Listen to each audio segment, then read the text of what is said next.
the saying is that what starts with the Jews doesn't end with the Jews. We are all in it together. Muslims, Jews, Christians, people of no faith, people of Hindu, Sikh faith. We are all in it together because they are going to come for each and every one of them. This is their agenda. This is in their manifest. So I think the Western countries are naive, but I don't know how long they can sustain this kind of naivety. Either they'll be run over or they have to stand up. Today, I'm joined by Syed Sohail Raza, someone who has spent decades inside the Muslim world and the West, studying extremism, geopolitics, and rising anti-Semitism. He's lived in Pakistan, the Middle East, and Canada, worked closely with security and law enforcement, and now leads efforts to confront radicalization from within the Muslim community. And right now, as the conflict involving Iran continues to escalate, with reports of attacks and plots now reaching into Europe, he believes most people still don't fully understand what's actually happening or what comes next. Syed Sohail, welcome to our show. Thank you. Thank you for having me. Right now, we're in an active conflict between Iran, the US, and Israel. How serious is this moment historically, and what are your thoughts on the war in general? My thoughts are that this was something that had to happen. In 1979, when Khomeini took over, he had a very, I would say, evil designs, and it's taken 70 years for it to materialize. I'm a Shia Muslim, so technically I follow the Ayatollahs in Iran and their teachings, etc. But here is where I part ways, because Khomeini's only ambition was Israel. He had, from the moment he took over, he had designs to destroy Israel.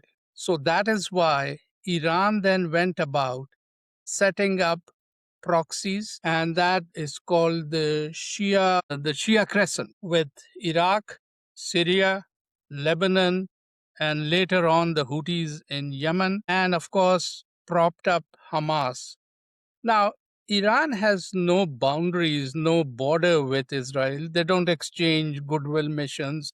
They used to before Khomeini took over, but since Khomeini took over, there was no relationship as such between Israel and Iran. Why would he spend all his energy, all his finances, all his determination just on one country and one people? And hence starts the new anti-Semitism. The old anti-Semitism was Europe, maybe the extreme Christians, the Nazi party. The new anti-Semitism is Iran, Iran, Iran, and its proxies. That's it.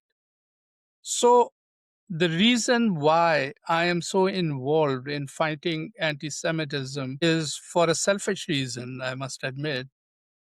Anti-Semitism is the key to Islamic extremism. If you pull that out, you don't have much left, because they mobilize just against Israel and the Jewish community. So what I was trying to say is this had to happen. It happened now when Khomeini is no longer there, but his legacy lives on. We saw in the Hamas war in 2023, October 7th, that all what Israel had been, what Iran had been planning against Israel came through. And at the same moment, Hezbollah, Houthis, some factions from Syria, they were all mobilized to destroy Israel. So this war had to happen. Israel has to take a stand in doing its best to demilitarize Iran. So it can spend money, resources, and it has a lot of money and resources on its own people. It's just Khomeini's dream to destroy Israel that should not come true. So I was expecting this, And it did happen. My hope and prayers are that it will not extend beyond what it is now. Yes, you are absolutely right. Europe is being used as a testing ground. There will be incidents which will involve terrorism. There will be, because that's what Iran is all about. The regime is all about. When I say Iran at the moment, I mean the clerical regime. So there will be some instances which we will not like, but hopefully it will curtail, and Iran must realize the ideal opportunity would have been for this regime to fall. But it seems that it has been preparing since 1979 for this. This is their dream, the main jihad, where they'll go to heaven and have 72 virgins and all that goes with it. So it's had to happen. It's happened now. We should hope for the best for it to de-escalate and Iran to come to its senses so that they can spend the resources they have on their own people and develop it without nuclear weapons. Does it surprise you that Iran has been attacking Arab countries that are close to it, like Saudi Arabia and the UAE? What do you think of that strategy and the fact that they have not responded to their attacks as of yet? Yeah. Well, when an animal is desperate, it lashes out at anything in its sight. Even if it's a domestic animal, if it's cornered, it may attack its own master or owner. And I think this is the stage Iran is in now. It is desperate. It has no other option. It's not a member of the world community or the international community. What does it do? It wants to threaten its neighbors that keep away from the US, keep away from Israel. They tried that before when the Abrahamic Accords were moving in a very positive manner. They tried to dislodge it. They are doing it again by attacking Kuwait, Saudi Arabia, Bahrain, Oman. They have nothing to do with what's going on. They even tried to make it into a religious war, which has failed. So, you know what? If they continue, it just so happens that its neighbors may rise up and say, okay, enough. We are going to retaliate now. And that will be the end game for Iran. They won't have any choices left. So Iran is playing a very dangerous game. Yes, it is. This war their regime's existence will depend on this war. So I think they will run out of options. And like you said, that's their last resort. They will attack and hopefully get punished for doing that. Because the neighbors will remain the neighbors. The US may go away. Israel is not a neighbor. They have to trade with the neighbors. They were the largest, UAE was the largest trading partner of Iran. So is Bahrain. So is Oman, Kuwait, Saudi. So their whole existence. On the other side is Pakistan, which at the moment is calm, but you never know because they share commonality in a border in Balochistan, and there is trouble in Balochistan. So they may just decide to say, okay, we will push from this angle. Hopefully that will not happen. But Iran has run out of options. Now, just today, there was a foiled bomb plot in Paris, which was tied to a pro-Iranian regime group. How far does the regime's grip, extend around the world? We know there are IRGC agents in Canada, for example, Australia. What is your analysis of that? Yes, definitely IRGC is in every country. And I am sorry to say, but the Western governments are very weak, except the US, which will not tolerate this.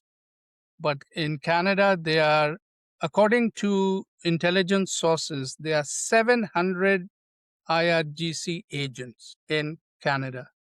And how many, if you can take a guess, have they caught or are willing to deport? One. So that is the extent. In London, in mosques, the sermons are openly glorifying Iran, the regime, and Hamas. How is that happening? So, as I mentioned before, you have to consider that there will be incidents like what happened in Paris today. It may happen because if you start working since 1979. You and we have been sleeping, and Iran has been working at it. So you can imagine how many sleeper cells, how many agents, how many uh, busy activities they are planning and carrying out. So this is just the beginning. And Paris did not participate in the war. France did not participate in this war. In fact, they're holding back the US from using a lot of their facilities. So if it can happen in Paris because of the immigration system that they had allowed and the kind of people that have entered France, we are all going to pay a price for that. Now, I also heard that these regime groups are recruiting criminals, even minors, to carry out their attacks. But at the core of all of this, do you think that Iran is the central driver between all the terrorism that we're seeing globally?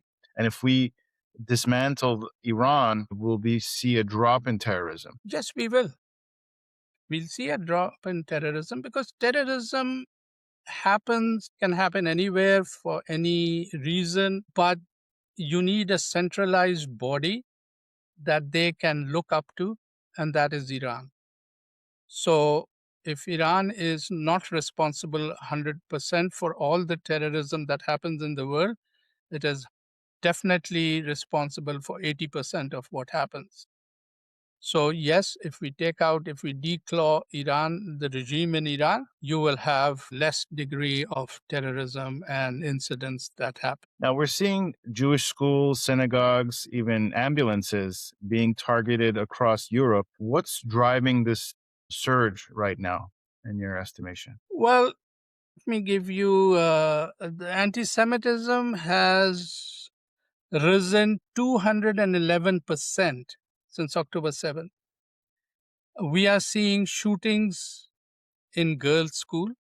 I mean, I can't understand what is that. It is a sign of bravery. Is it a sign of victory to fire at a girls' school? I fail to understand. I've seen myself, and I've gone and stood in support of businesses in Toronto that were defaced, stoned. Some of them the glasses were broken, and there were bookstores and cafes. Is that a threat to you?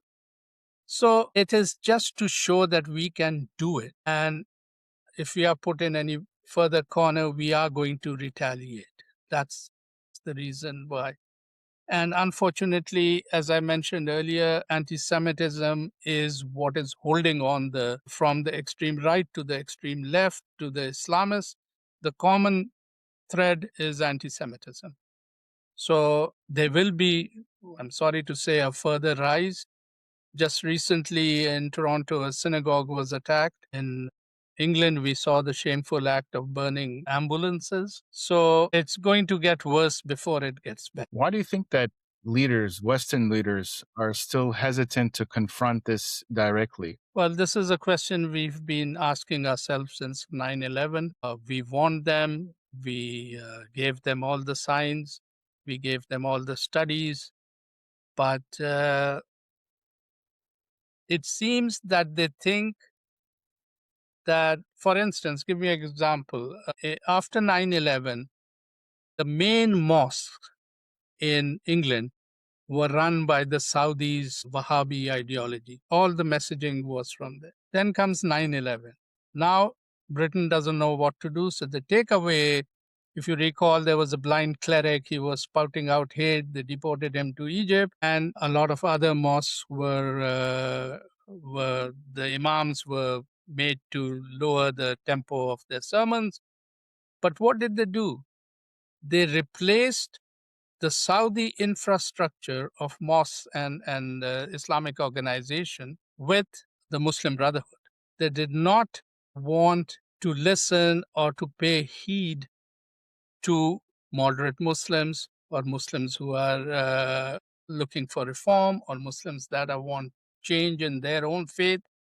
No. And none of the countries, the Western countries, have relied on, I don't like the term, but let's say for the sake of this discussion, moderate Muslims or Muslims that want peace. They keep shuffling between the Muslim Brotherhood influenced Islamists or the Saudi influenced Islamists. And the Muslim Brotherhood is also, Iran is part of the Muslim Brotherhood. Iran is one of the leaders of the Muslim Brotherhood. Although they are Shias and the Muslim Brotherhood basically is Sunni, but this is one instance where they play together. So I think the Western countries think the solution is a rival Muslim group that will influence the other that is making problems. But it's not going to happen. For once, you have to take a stand. And if this is our charter, these are our principles, this is our conditions for immigration. If they don't do that, if they don't abide by their own constitution, if they don't why are they encouraging parallel courts like Sharia courts? In England, they've allowed it.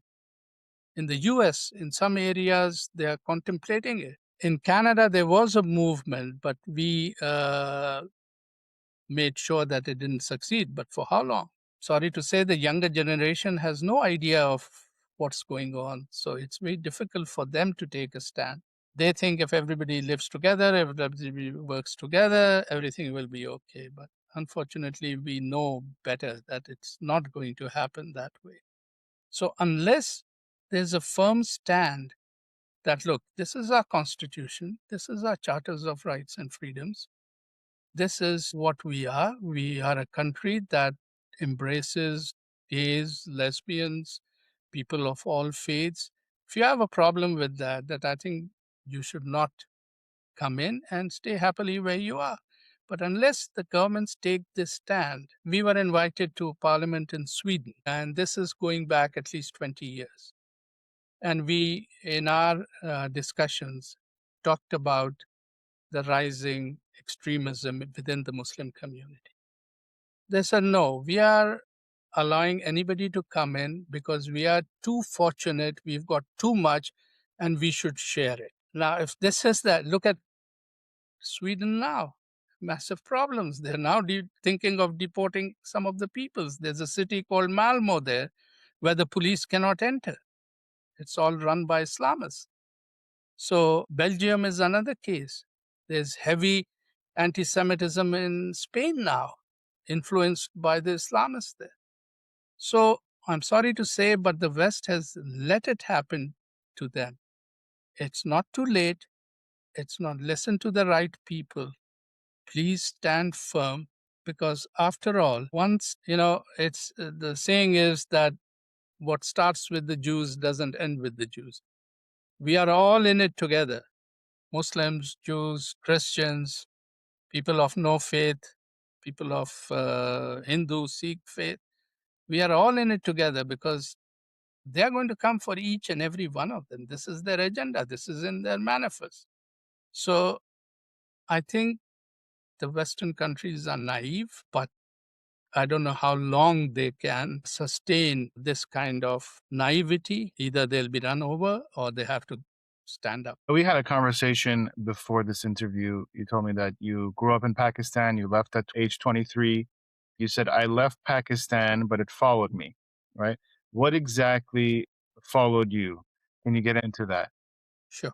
I left Pakistan in 1978. 1977, general by the name of Zia-ul-Haq took over. And I could see the signs.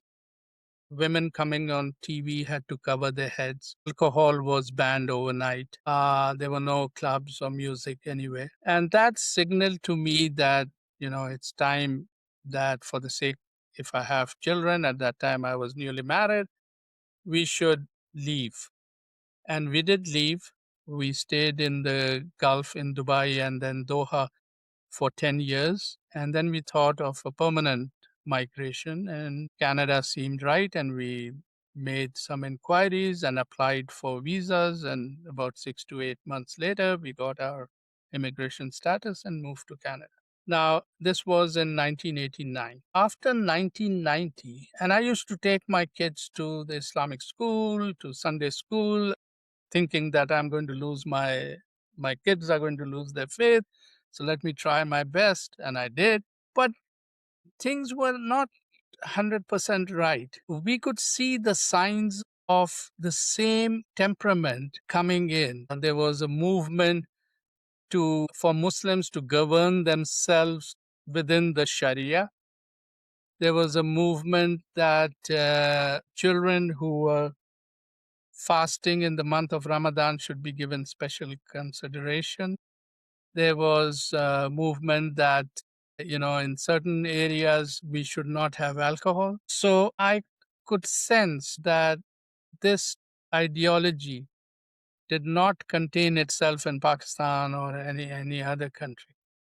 This is an international movement that wherever people migrate to, there are Islamic organizations, there are mosques that, this is where we go to for any religion. A Christian will go to a church, a Jewish gentleman will go to a family will go to a synagogue, we'll go to a mosque for our guidance, and that's the end of it, because our mosques at that time were just getting into sending out extreme messages.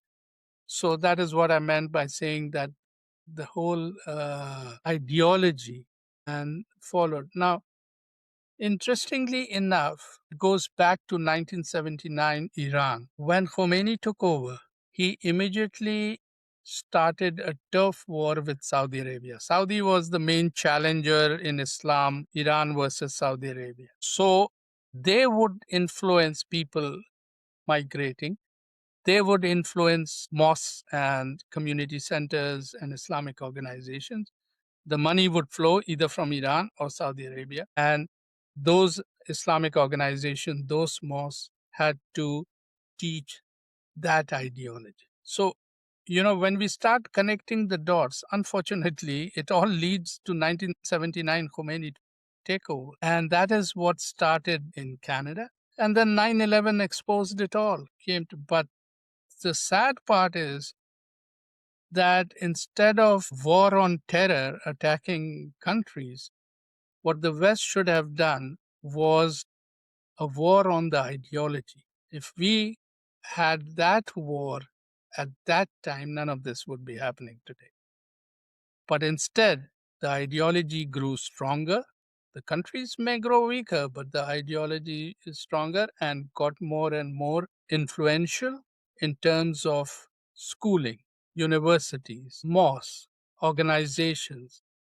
And as I keep saying, at the tail end of it is anti Semitism. So, and it's only grown since then, even after 9/11, even after warning bells, it just keeps growing. Yeah. Now, your family had ties to the military intelligence. How did that shape how you see the world? Well, my father was a decorated army officer in the Pakistan Army, and he was for a long time with the military intelligence. Now we have the ISI, which is one of the top intelligence agencies in the world. At that time, there was no ISI, it was military intelligence. So I only heard the tail end of conversations. And as a boy, I grew up knowing that what is in the news is not really what is happening.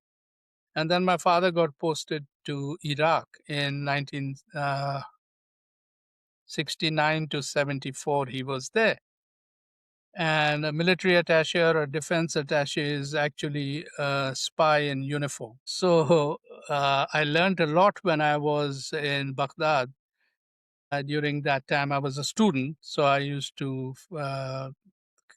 transfer from Pakistan and my holidays to Iraq. But two things happened. One, I traveled all over the Middle East. And my father encouraged it. You have to go and see places for yourself. And the second thing was, for the first time, I heard that there was a country by the name of Israel that mattered. So, because Israel was never mentioned as Israel in the Iraqi press, it was only mentioned as the enemy. There was no mention. Nowhere have I read the word Israel although it's in the Quran, but it was never in Iraqi media. It was always the enemy. So I came to know and I became more and more intrigued. And then one day, my father just took off from Baghdad. He drove. The US had no diplomatic relations with Iraq. Saddam Hussein had just come into power. So the Swiss embassy used to handle US affairs. So my father gets a message from the Swiss embassy that you are wanted. You have to meet somebody in Lebanon, in Beirut. Beirut was the center of all activities related to intelligence.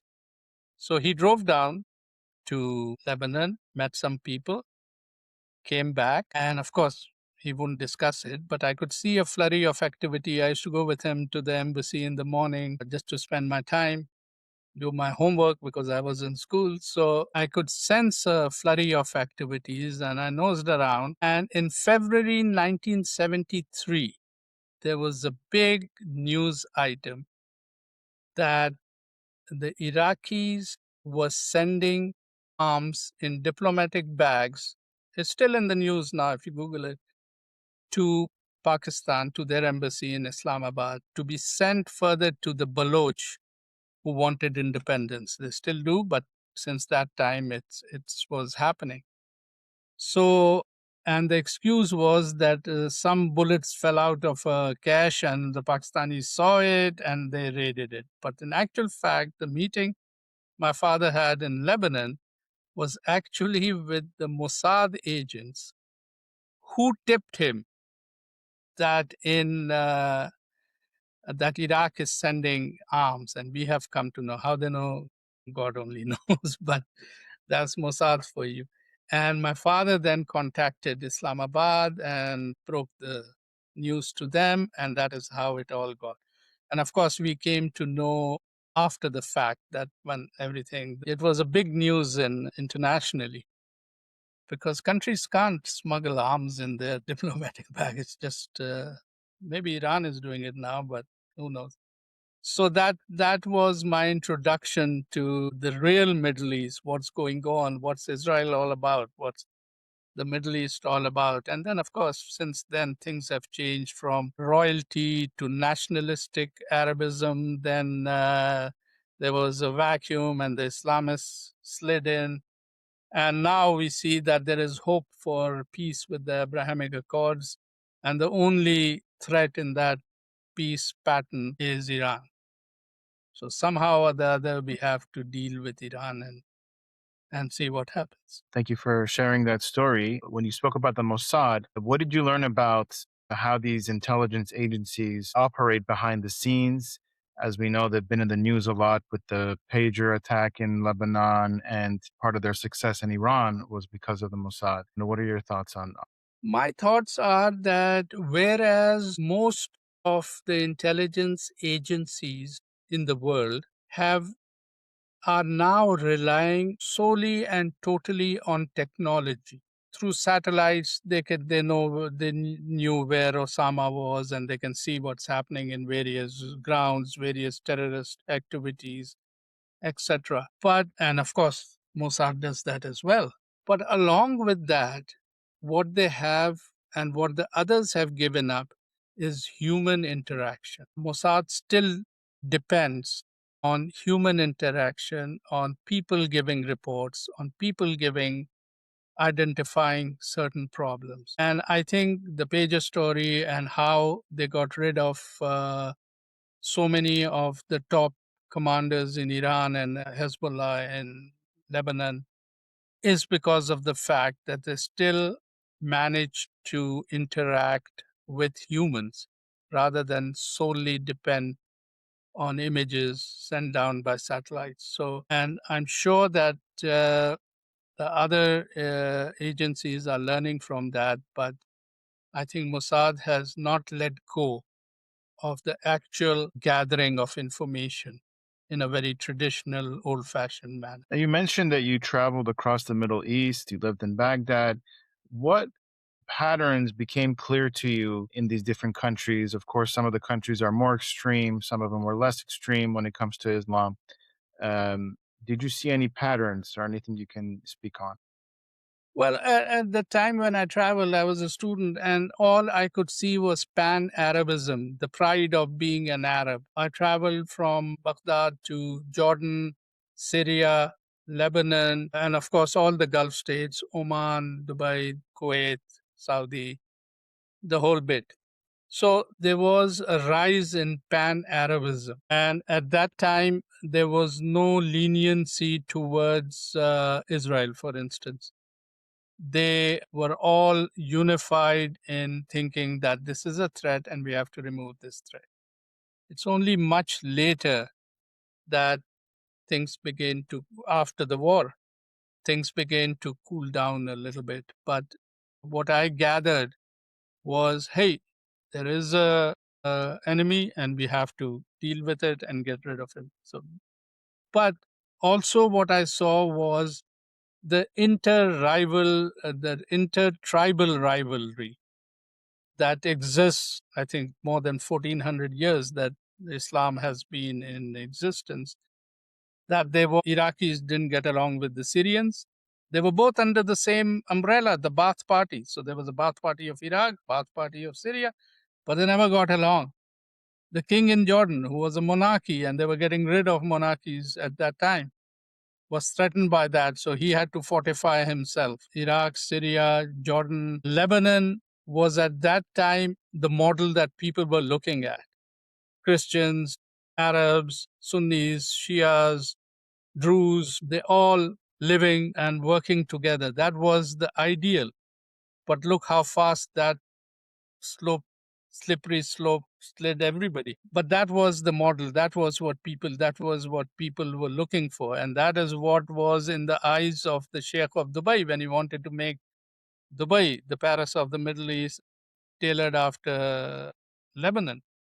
So I saw that, but I also knew that it's not going to work because there was too much tension between Arab states, between various sects, factions. It was to me that there was an outward picture of the pride of being an Arab and an inside picture that everybody just didn't want to get along with anybody else. Now, earlier today, you shared with me some footage of some sermons in different mosques after October 7th, where there was strong anti Israel, anti Jewish rhetoric. What exactly are we seeing in those clips? And is this something happening on the fringes, or is it more widespread than people realize? In England, it's more widespread than people realize because in England, the Islamic community has become too strong for the government to intervene anymore. We had, I don't know if you heard the case of the grooming gangs, where they would kidnap girls, keep them as sex slaves, exchange them. It was a shameful act. No charges were brought forth till about 3 or 4 years. After 8 years of that incident, the courts heard the first case. So, how are we going to deal with it? The mosques are all churning out sermons demonizing the Jews, demonizing Israel. That is why it was so easy for them to attack the ambulance. And I don't think anybody, they said they've caught one person, but nothing has been done. In Toronto, whatever is happening now in Toronto and the US, it's still the same sermons, but it's a very low key effect. They use terminology that they can't get caught with. So they will not say death to the Jews, but they will say death to people who are fighting Iran. So they have their own way of having a low key effect. But in England, it's really terrible. It's terrible. I go to England, I go to Birmingham, which is the main hub of these activities. And believe me, I have not seen any signs that lead me to believe that if this happens, everything will quieten down. No. Not only is the Muslim community grown, but the Islamists have grown and they've become more powerful. So no other Muslim can challenge him. And I think there are about 11 or 12 cities where they have Muslim mayors now. Nothing wrong with that. Good luck to them. But that encourages the mosques and the Islamic organization that are governed by the Muslim Brotherhood or Iran. It emboldens them. They think that they can get away with now virtually anything. And hopefully that is not going to be the case in the US. In the US, it's more spread out, more populous. But Canada, I feel, really scared about. In your estimation, why do you think that there's such a widespread anti-Semitism within Islam, radical Islam? You would think that Judaism and Islam are very similar types of religions. What do you think is the root of that cause? Okay, the root of that cause is Khomeini. Khomeini started this Al-Quds business, Al-Quds Day Parade. Khomeini was a Shia Muslim. The Shias don't particularly love for internal political reasons. They don't really flock to Al-Aqsa Mosque or Dome of the Rock. They don't. There are reasons for that. Internal. Why would Khomeini then pick up exactly this? Why would he want to? Because that was his design. It was meant to be that he would create this the Shia triangle, and he had great hopes in Hamas, and he positioned himself to support them in whatever way he could. So he is the one that brought the hatred for the Jews. He is the one who orchestrated Al-Quds Day and how much of a hate fest it should be. He was the one that said Israel should not exist. So, and when a head of a state or when a spiritual leader says things like that, it has an avalanche effect. It affects everybody. People like us get affected. It takes us time to get away and stand back and look at the situation, what's happening, and then decide for ourselves. But how many people there are? There are 1.8 billion Muslims. How many do you think would react differently? 10, 12, 200, 1,000? Even if there are 1 million, it's still not enough for the propaganda that goes on. After October 7th, TikTok created such hatred towards the Jewish community, all supported by, but it's not there in Islam. Actual Islam doesn't have any difference. It criticizes the Jewish community, and I think the Jewish community criticizes themselves more than anybody else. So, and this is in the Quran. God tells Moses to tell his people, "O my people, enter the Holy Land, which is Jerusalem, which Allah has prescribed for you, and do not turn your backs, or you will become losers." That means God has instructed them to protect Jerusalem, the Jews, nobody else. So that's in our holy book. And we had certainly settled the children of Israel in an agreeable settlement and provided them with good things. It's the Quran talking about Bani Israel, which is the Jews. So, what world can an individual not look and say what that guy, bearded guy, is saying is not 100% accurate? We can have a discussion on that, but that's not the absolute truth. But this is how Khomeini made himself. So, the system of Ayatollahs is only about 100 years old. It's not an Islamic directive that an Ayatollah can do. Then when the Khomeini and his clerics took over, they made another thing. In Arabic, it's Velayat-e Faqih. That means I'm a Shia. I have to pay allegiance to a few Ayatollahs that are chosen, that whatever his decree will be, I will abide by. I can send him my queries and my questions, but whatever he decides, I can't disagree with that. So 1.8 billion people, 25% are Shias. They all follow that. How difficult it is for them to. That means you should close your minds. You should not discuss anything. You should not discuss this verse in the Quran. You can't do it. You just have to abide by that one person. So that is how complicated he made religion. And we as Shias had to abide by that. And some Sunnis too. So when he said that Israel doesn't have a right to exist, that Jews have to be killed, that, they are animals, they are this, they kill children, whatever.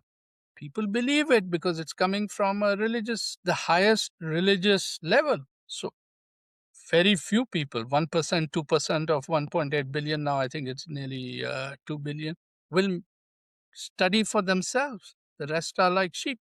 They will go. And that's how they've been trained. So that is why it's so difficult to detach yourself from this hatred that has been sort of thrown at us. After October 7th, it was impossible for me to look at something else other than hate. So I think now it's getting a little better. I took a multi faith group to Israel in November. All of them were first timers. I've been 11 times before. They were all going for the first time. They were all hesitant. They were all nervous. They were all questioning. But I said, just come. Rely on me and come. There were 5 Muslims besides me, Sikh, Hindu, Christian, even a Baha'i. So we went there. When we came back, they all had a completely different opinion than when they went. We went to the Gaza border. We went to the kibbutz, which were affected. We went to the Nova festival site. Then we went to the border of Lebanon and Syria. We had briefings. And when they saw the other side of the coin, they were completely fascinated. And I think the solution is everybody who's critical has to go to Israel to see for yourself. First, it's probably one of the smallest countries. Secondly, the people are vibrant, they are intelligent, they are resilient, and they are very critical of their own government. So, whatever questions they had on criticizing Israel, the group I took, were addressed by Israelis, even in the government, criticizing their own. So it was fascinating for them. I said, listen, this is democracy. We come from a world where we are told to do what we are doing. But this is questioning. I think the Jewish faith has the most questioning than any other faith. So I think change is coming. Now, before the war, I was told, okay, your trip was successful. How about taking another group? I was asked by the Israeli council. I said, sure, but this time I'll take only Muslims and only people that don't hate Israel but have a lot of questioning. And they said, sure, but we'll have to wait and see now. I'd like to take some of the Ayatollahs to Iran and show them what success means. And believe me, Iran could have done the same. It's just that they did it in a very negative manner, in a very evil manner. And I just don't understand what they want and what is their agenda. Do they want to end the world? Do they want to? I really can't put my finger on what their ultimate goal is. I actually spoke last week to an imam. His name is Sheikh Musa Drame. I don't know if you know him, but he does very similar things, takes Yes. groups to Israel. And I did an interview with him. And what he told me was that he follows only the Quran. He says the problems come from the Hadiths, that the radicals look at the Hadiths and they act on the Hadiths. But if you look just at the Quran, everything is, peaceful. He said that's from Allah. The Hadiths are not. But what do you have to say on that? And if you have anything to add? Well, there are 40,000 hadiths existing.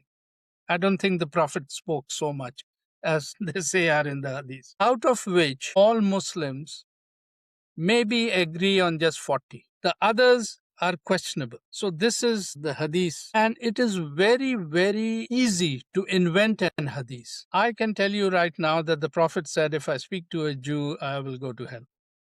Now I've said it. Who's going to validate or verify that? Nobody. So people say in conversation so easily, no, the Prophet said, but there is no validation. Where did it come from? Where did he say that?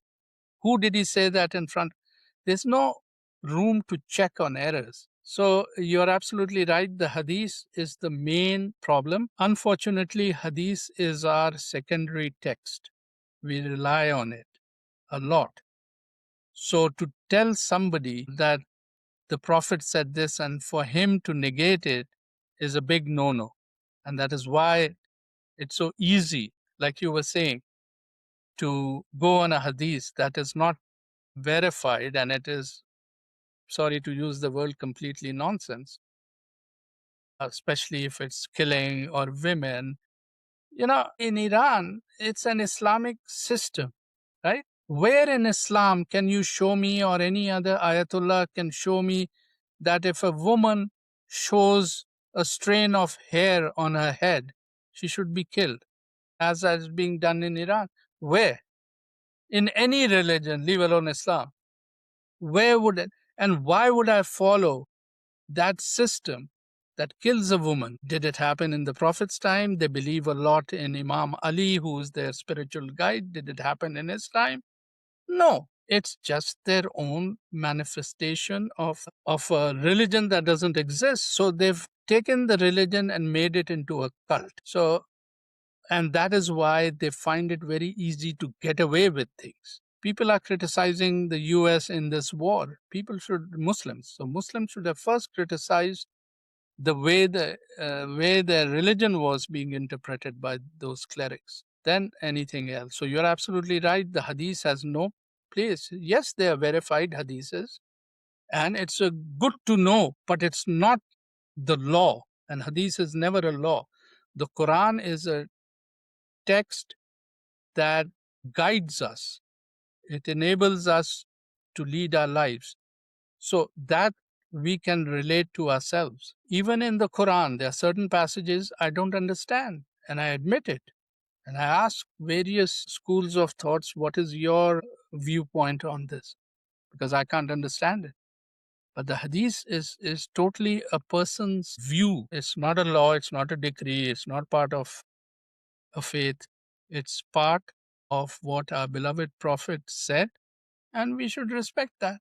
And that's about it. We see a growing relationship between India and Israel.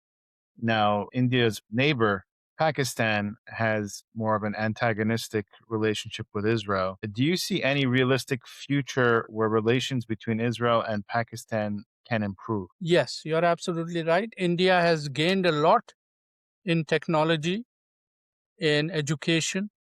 They've learned a lot from Israel, even militarily. Pakistan, on the other hand, has two problems. One, how to convince the local population, because you understand the population of Pakistan, a majority is not educated. And again, they are being influenced by the clerics who tell them whatever they want to tell them and expect them. So those clerics are not passionately pro-Israel. In fact, they are anti-Israel, anti-Jews. So we had hopes. So sorry, that's one about the public. And the secondly, Pakistan religiously will do only what Saudi Arabia tells them to do. Religiously. They're influenced by Saudi Arabia, no doubt about that. Saudi was very close in normalizing relations with Israel. And I think Pakistan and Indonesia would definitely have followed suit. At the moment, there are two camps in the Muslim world. One, that follow the Muslim Brotherhood, leaders being Iran, Turkey, Qatar, Malaysia, other nations, 54, 57 Muslim majority countries, and the other that follow Saudi Arabia. So definitely the countries that follow Saudi Arabia in their religious decrees would have signed on to the Abrahamic Accords. So these are the two conditions that Pakistan feels. If Saudi says okay, the mosques will say okay. The people will say okay. So it'll maybe take a year or so. There are a lot of NGOs, by lot I mean 2, 3, which are stationed in Dubai, and they have people from various Muslim nations there just to study and write reports on how Muslim countries can recognize Israel. So these were all the positive things that were happening before this war came in. So on Pakistan's side, yes, it will happen. Pakistan will establish relations with Israel. In the 1990s, when we had a general by the name of Pervez Musharraf, he was ruling Pakistan. There were 2 or 3 delegations that were sent to Israel to study how they can break this But that didn't happen. That was an ideal time where it could have happened. It didn't happen, but I'm sure when the war ends, things are settled. Pakistan and Indonesia are the two countries, Muslim countries, non-Arab countries, that are in line to sign on to the Abrahamic Accord. Thank you very much for your time. This was a fascinating conversation, and thank you for everything that you're doing for Israel and for to combat anti-Semitism and all that. If you can maybe leave us with a final message to leave our viewers with, the floor is yours. First, I would like to wish a happy Passover. And what I've read about the Passover is my parting words. There is hope. The Jewish community is resilient. It has come across many challenges and overcome them. And I don't think this is a challenge that will stop them. It's just that I wish there was better relations between the Muslims and the Jewish community. I've been to Israel many, many, many times. And the reason I keep going back is I just love the people and my time over there. I can talk about anything, I can discuss anything. So, good, bad, ugly, they're all their ears to listen to that. I was part of a film festival once, and I took a gentleman from Pakistan. Took, drove me crazy to get him to Israel because they don't even have Israel in the systems, in the airline systems in Pakistan. So, anyway, I bought him from Turkey and he came, and one afternoon he disappeared. So I went looking for him. I was scared that he'd be picked up or he would have said something wrong and blah. He's from Pakistan. He's not tuned into Israel. But there he was sitting in a bar, and there was a group of about 20, 30 people around him. And he said, "You brought me to the most fantastic country in the world. Each time I tell them I'm from Pakistan, somebody buys me a beer." So this is the hospitality of the Jewish people, of the people from Israel. I just hope that we can, in my lifetime, have a better relation and see the world with one viewpoint. So as well, I hope for world peace and peace between all Jews and all Muslims. Yes, definitely. Thank you again. Thank Thank you. If you have a 401k or an IRA, please listen. Gold is at record highs. What many people don't know is this: you can move part of your retirement money legally and without tax penalties into physical gold you actually own. Alpha Omega Gold helps you do this through a gold IRA. Your gold is real. It is stored safely. It is in your name. Learn more at ao.gold/stand. Alpha Omega Gold is our sponsor, and they proudly stand with Israel.